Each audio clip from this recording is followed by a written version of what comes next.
welcome to the 68th episode of Growing Up Geek, the weekly podcast for geek entertainment and nostalgia. My name is Brad, and I am joined by a man who trembles with excitement before the Hannah Montana movie poster, my brother Rob. I read that on your Twitter. You had an experience, like a Yaya sisterhood moment? Well, I didn't have it, and thank goodness. I was passing by the local theater and saw a group of 2 or 3 moms, and then their like 4 or 5 little daughters are all around them, and just they were hugging each other out in front of the theater upon seeing the Hannah Montana movie poster. It was like a communal experience. It was just like, oh, wow, it exists. And I got to say, like, the first time I've seen the TV spot for the thing was today. Yeah. I was under the impression, I guess, that there's been girls camped out in front of theaters for at least 5 years now already just anticipating a Hannah Montana movie. So I don't think they need much advertisement for this thing. But surprised to see that the mother was also equally excited. Well, they're happy for their daughters, I suppose. It reminds me like of this time I was in Benihana, which, by the way, is where I will be going for my 30th birthday coming up here soon. Of course, Hibachi Steakhouse, always awesome. But we were in there one time. I don't know if you remember this. There was like a whole group of like ladies with red hats. That were like forming at a table, and they were like all smiling and like high-fiving, and it's one of those things where it's like vague celebration, you know, like you see a group of people just rejoicing and jumping, and you're not sure what it is. Yeah, there's clearly nothing obvious to be celebrating. It's somebody drives by in a Camaro, hanging out of the top, just shouting, "Woo! I'm 16," or or whatever, and you're like, what is all this about? I don't know. But hey, good for them. Yeah, the Red Hat Society, enjoy that. I was like, yeah, is it Red Hat Linux? Is it a Linux convention? Because they were all like over 60, and they were like smiling and just enjoying life, and I don't know exactly what the red hats are for, but apparently. Yeah. I hate that. Yeah, I have no desire to go near anything that says yeah. But that's not what this show's about. No. Let's go ahead and get into some geek news. This week, Rob, what was your favorite news story? I was very excited to see that news and trailers and info have finally emerged surrounding The Secret World, a massive multiplayer online adventure action game by the creators of The Longest Journey. Yes. Yeah, and what was the Dreamfall? Yeah, I've played Dreamfall, and actually you can download that as an Xbox original. If you have an Xbox 360, you can go on there and get that. That's a good game. It's an amazing game. That whole series is pretty cool. And so I love it because every time, I mean, even with the Star Wars MMO coming up, you can see this kind of like reluctance to do anything different. They're kind of like, we respect the strides that have already been made by other companies, and so everything's going to be the same except it's going to be Star Wars. But with these guys, one of the first things that just totally hit me the right way was the guys like, we've done away with leveling. Oh wow! Yeah. There's no level 1 to level 60. It's like I think it's really annoying that in World of Warcraft, you can't really start playing the game until you've grinded and gotten to level 60. Yeah, that was why I quit. I couldn't do the grind. Exactly. You get there and then you're like, okay, now it's all about the end game. Like my roommate was explaining this to me. It's like item collection and raid parties and stuff. It's like the guy said, you're going to still explore. You're still going to like find powers. So by investing in the game, you do get rewards. But beyond that, it's all like skill-based, Yeah. Well, I think the reason people don't take risks like that is because they're so afraid of WoW that they feel like they have to make, the same kind of game almost. When really, the only thing that's ever going to dethrone WoW is probably something totally different from it, Yeah, I agree. Is it based in the world of...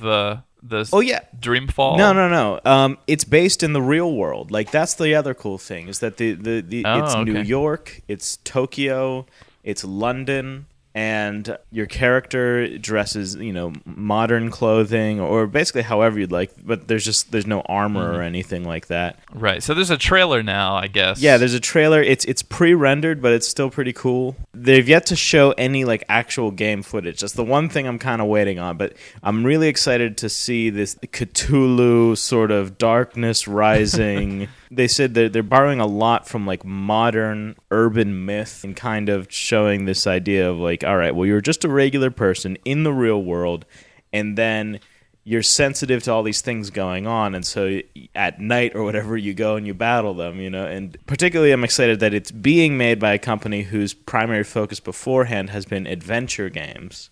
Right, I was about to say, sort of like BioWare, how they came from such strong single-player stories, and now they're applying that into this multiplayer realm.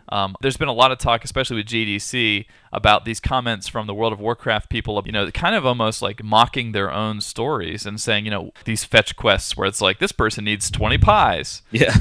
I think some fresh blood from BioWare and from this company. What's the company called again? Funcom, who also did Conan, by the way. So I guess they got one leg in the copying Warcraft and another leg in this. Yeah, and unfortunately that shut down. It's such an interesting thing to me, the idea of these MMOs who have shut down their servers, because like the whole multiplayer thing, it's great, but it's also a risk.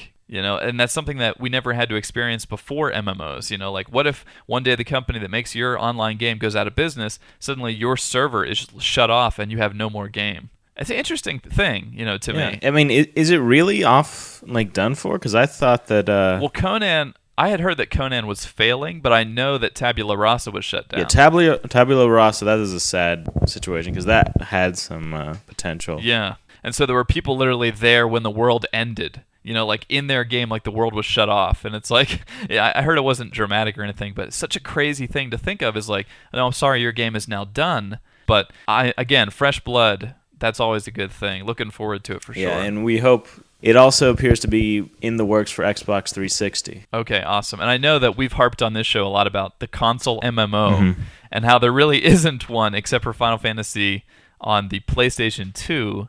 And I wonder if we're ever going to see one.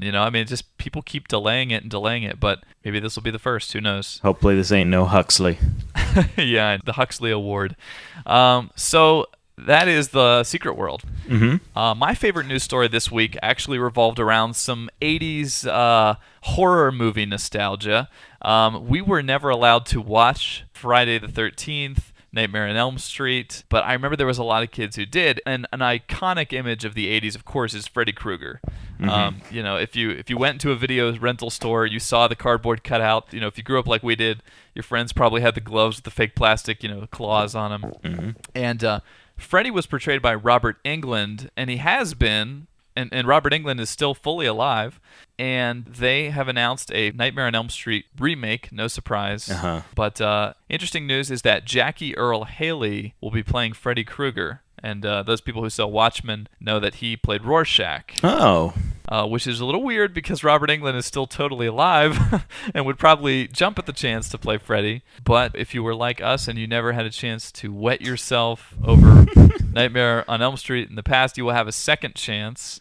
That is due for an April 2010 release. Sweet. I saw Nightmare on Elm Street for the first time in college because it was something that we were kind of banned from watching. It was horror. Well, it was scary as crap. If you don't want your kids to be sleeping in the bed with you, avoiding that was probably a wise thing. It's really just a matter of convenience on their side. They're like, we don't want you sleeping in our bed. Yeah. Oh, and the whole movie is nightmare fuel because, it's about getting killed in your dreams.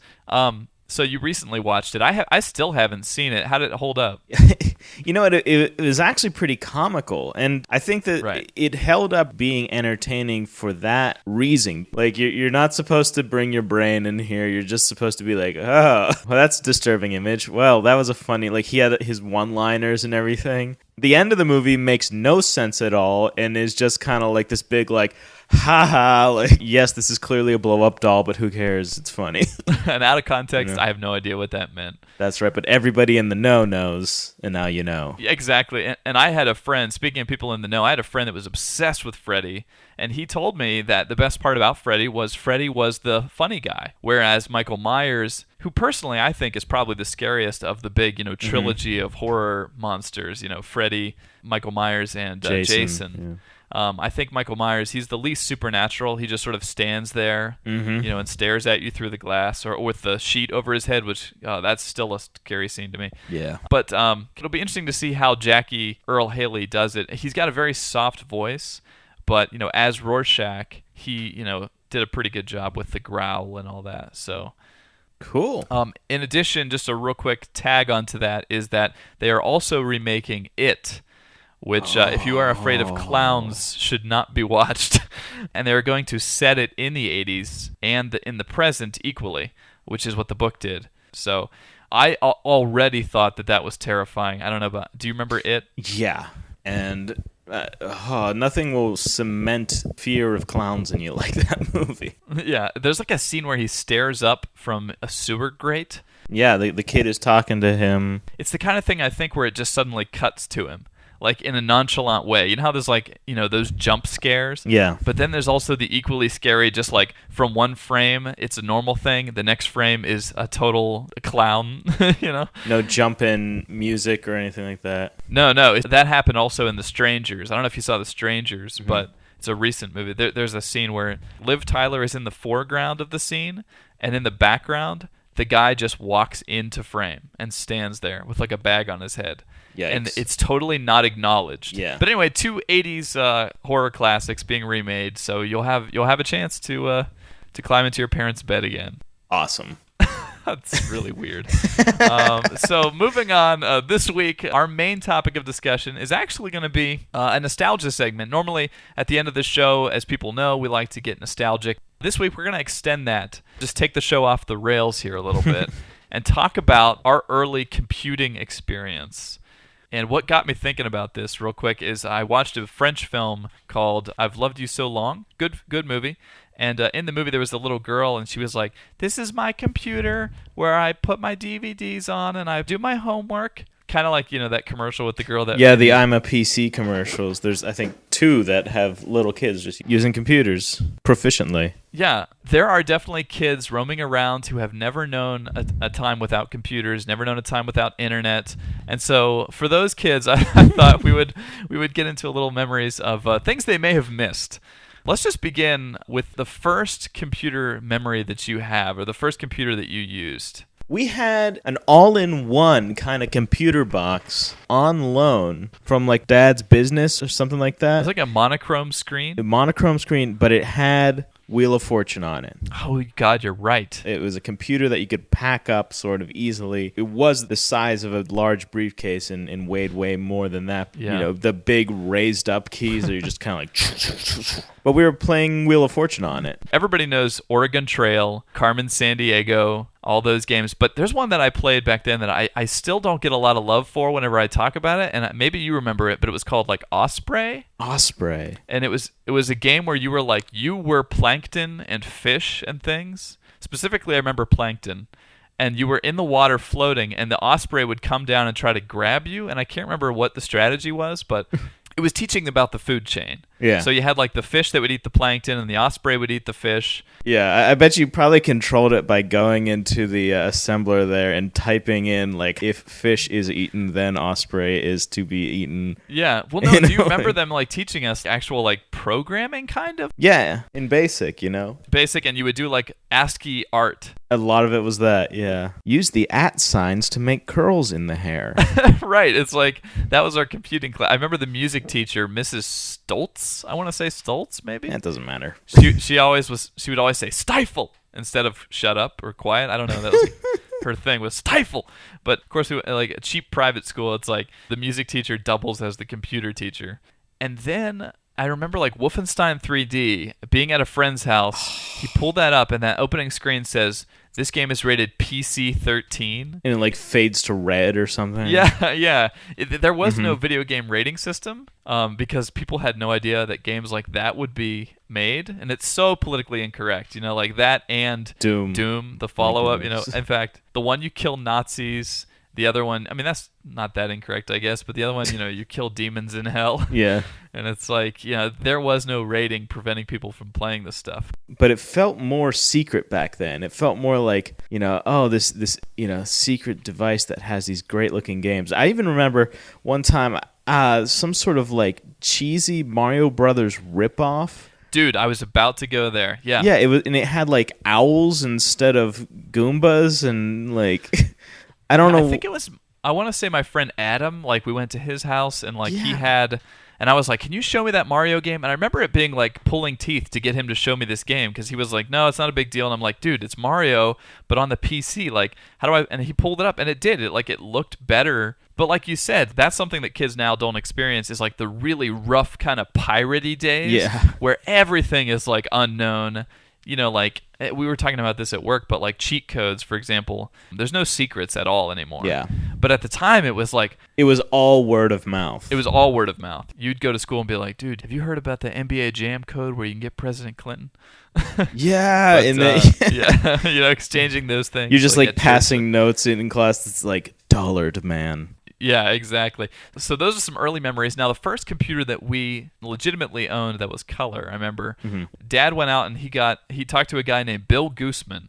And Bill Gooseman hooked Dad up with a CompuAdd computer, I believe, with it was like a 386, 4 megs of RAM, and he hooked it up in the office.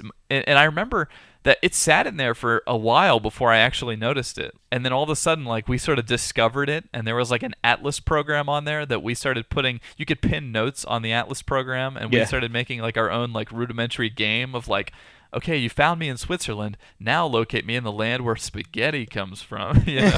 We like made a game. Like there wasn't a game on there.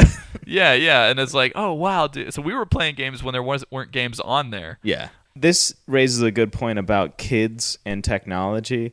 I kind of want to say that a lot of these commercials aren't very fair because kids are so open to learning about new things, you know.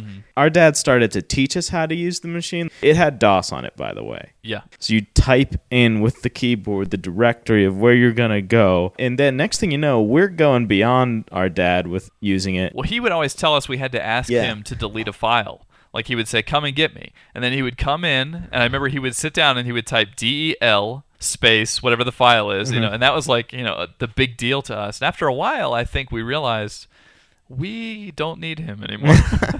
And I think the big thing, I still recall, as far as that word of mouth and like secret discovery thing, one day I believe you called me and you're like, Rob, come see this. I ran in and you typed in WIN and enter, and Windows 3 came up. Windows 3.1. We didn't even know it was on this machine. No, I think Dad, he knew about DOS, and that was kind of it. But I'm like, Dad, did you know that there's a thing on the computer that you use the mouse and you delete files by just pressing delete on the keyboard, and they delete like visually? He was like, oh. And at that point, it was sort of clear like we had surpassed his computer knowledge. We had gone full on Super Saiyan with this thing. Yeah. Then as soon as we felt enabled with that, it was time to start putting some games on there. Exactly. And the thing that I said before about installation of games, we jumped through so many freaking hoops. Oh, yeah. I mean, And on diskettes most of the time, too. I mean, we didn't have a CD-ROM until later. We actually got an external CD, a 2-speed external CD-ROM later. You got that for Christmas, didn't you? Yeah. But initially, we were doing everything on diskettes, and like some of the games would have like 15 diskettes. Sherlock Holmes, for example. That was a great game. We could get the voices to play. We get the voices to play in Windows. We couldn't get them to play in DOS, but we couldn't play the game in Windows. Like, there's a whole issue. Yeah. Do you remember, like, the sound card? Configurations, yeah. We had a Sound Blaster Pro, which had this great little, you know, Creative Labs presents the Elements sort of video that would play. And we had these little black speakers, and it did some kind of weird... I think that's the thing. Dad added the sound card. Like, this thing out of the box did not have sound, did not have a CD-ROM. Oh, yeah. You had to add a SCSI adapter thing on the back to have the external drive. Yeah. CD drive, and then like... Yeah, he took it to Bill Gooseman, I remember, one Christmas, and Bill Gooseman added 4 megs of RAM. So we had 8. You know, that was like... So that we would be able to play... trying to think what... Star Trek? I had a Star Trek game, and it was about the original cast. In terms of gaming, like, the evolution of 3D was sort of happening over time. And, like, initially the games we played were all beautiful 2D, you know, King's Quest and that Sherlock Holmes game and everything. But then they started to get into stuff like voxels. If you remember, like, Comanche Maximum Overkill. Yeah, Comanche was a game that had like voxel-based graphics where like the hills and stuff were like sort of three-dimensional, but like made out of a bunch of 2D like circles. Yeah, circles put together. And then there was stuff that was pre-rendered like Myst and Siberia. And I'm not talking about SY, I'm talking about CY. The VR thing was huge, and like you got a whole VR kit for that CD-ROM that you had, and that on the 386. Speaking of 3D, was where we first discovered Under a Killing Moon, because that had great 3D graphics going on, and that ran very well. I still don't know what Access was doing to make their engine so advanced, but it ran on our 386. No, they were ahead of their time because they had very high resolution like textures and stuff. But yeah, that was all sort of evolving. Like every game you played was like worlds like above the last one. There was just so many strides being taken. It was a really exciting time. So moving forward to our own computer, you were mentioning the first PC that we as the three boys owned. Yeah, it was a Pentium 100. Which was insanely powerful. Yeah. I mean, we had gone to our cousins and seen a Pentium 100, and it was running Dark Forces and full throttle. Like, there was like a LucasArts demo disc. Well, we had that demo disc, but we weren't able to play it on the 386, so we were like, we need to go somewhere that has a powerful enough machine to play these. Let's go to the cousin's house. Yeah, and they also had Windows 95 on that, which we hadn't experienced before either. Yeah.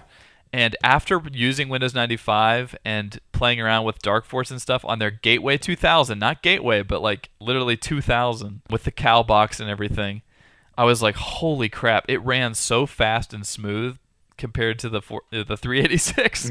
We knew we had to get one. And I remember like they switched over from calling it the 286, 386, 486. Pentium would have been 586, and I guess it sort of kind of has that pent still in there. Right. But I remember reading articles, they were like, well, before you buy the Pentium, maybe you should consider the 586 by this third-party company. Yeah.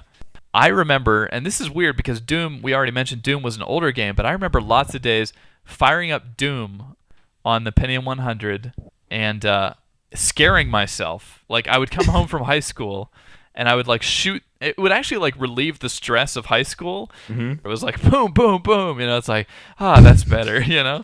If you say that now, people be like, oh, you got to watch this kid. Like, put him under psychiatric evaluation. But like, I think pretty much every kid kind of did that. And dude, there's a flaming skull in that game. I remember a specific memory. I turned around and the flaming skull was right there, and I jumped in my seat. Yeah, because the sound was crappy. I hate to point it out, but like I think part of the reason why this game was so scary was because there was no sound effects. Like you could scale it, like how many sounds it could play at a time.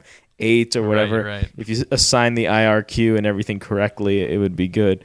But it was like 220, 10, 1 was like the magic combination. Oh gosh, thank God you don't have to do that. But yeah, you wouldn't hear anything approaching or anything. Not like these days where.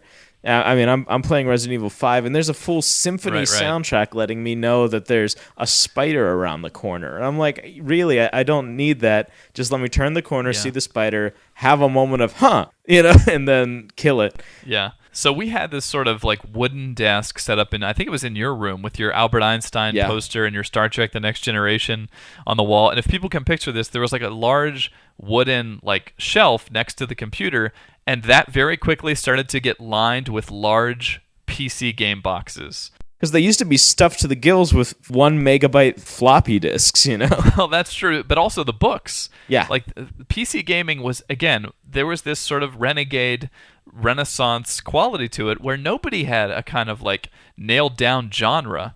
Like, I can still remember things like, and even on the PlayStation, stuff like, Resident Evil, like, nobody had played, like, survivor horror as a genre. There wasn't, like, the Tomb Raider, like, third-person action game. Like, those were new genres that we were literally experiencing, and now it feels like a lot of genres are rehashed, but it was just an exciting time because every game was kind of its own, experimental thing, but huge boxes. And one that occurred to me the other day that I hadn't thought about in years was Fade to Black.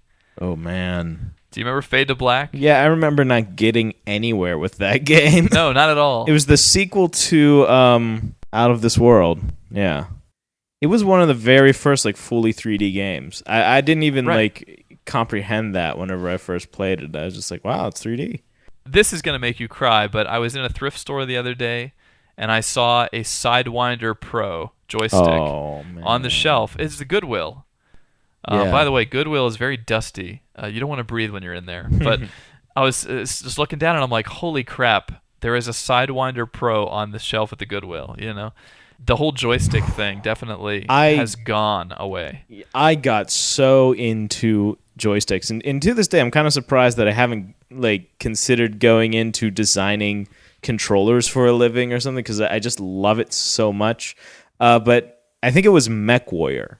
That was the game that did it for me. I had to play MechWarrior upon seeing it on TV. There was competitive gaming on one Saturday morning that they showed. They showed people playing MechWarrior, and I was just like, I gotta play this game.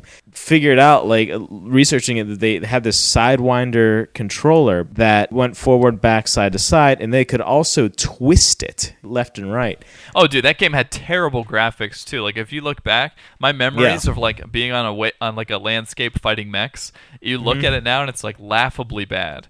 But yeah, you had the Sidewinder. Sidewinder do that. I got a throttle controller for the left hand. Oh, and, yeah, it's a little that in conjunction with Wing Commander to fly around doing that stuff. Well, that's the thing. There were so many space combat and air combat games that joysticks made sense. But nowadays, there really isn't a whole lot. Hawks, everybody's treating Hawks like it's just some sort of anomaly because there aren't games like that anymore, you know? Yeah. And there aren't the controllers for it. I mean, well, Hawks literally comes with a joystick now. Oh, does it? Well, okay. There's a version at least that comes with its own joystick, and yeah, that's pretty bold, I think. But it's to say, joysticks are disposable enough these days that you can just pack it in. Hey, we're packing in guitars and drums with games. Let's pack in a proper flight stick for this game. Yeehaw! Woohoo! Now, what was the one where you actually hold it in the air? Oh, the Freestyle Pro. Yeah, the Freestyle. So you would hold it up in front of you and tilt it, and it came with a really cool motorcycle game, MotoGP. Something like that. Or motocross or something. But literally you were this motorcycle dude in this giant wasteland. You would drive it with the thing, and it was really fun. But I remember the best part about it was when you would hit something, the guy would fly a million miles.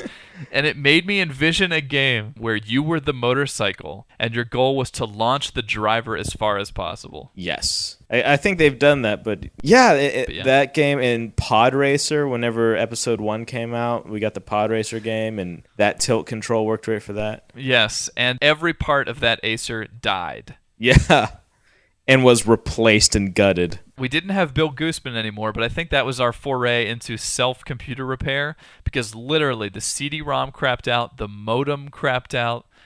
It got struck by lightning. If you remember, there was a thunderstorm. Mm-hmm. I remember one time I was messing around, just trying to, fearlessly upgrade or get this thing to work well, and went into the BIOS and reset the BIOS.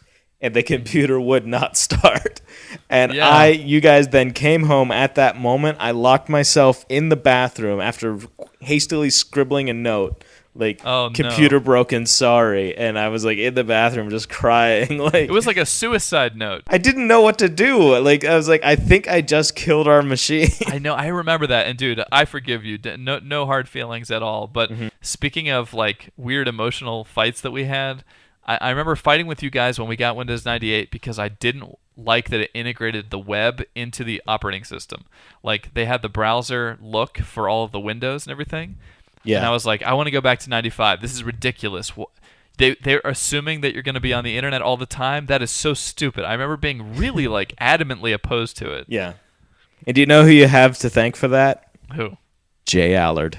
Why is that? Was that his department? Jay Allard was the guy who made the memo, sent up to Bill Gates. He said, you know what? I think we have to integrate the internet. Oh, yeah. He was so forward-thinking. I mean, the guy, muchos respect. So, once again, Jay Allard. The circle is then complete. It is complete.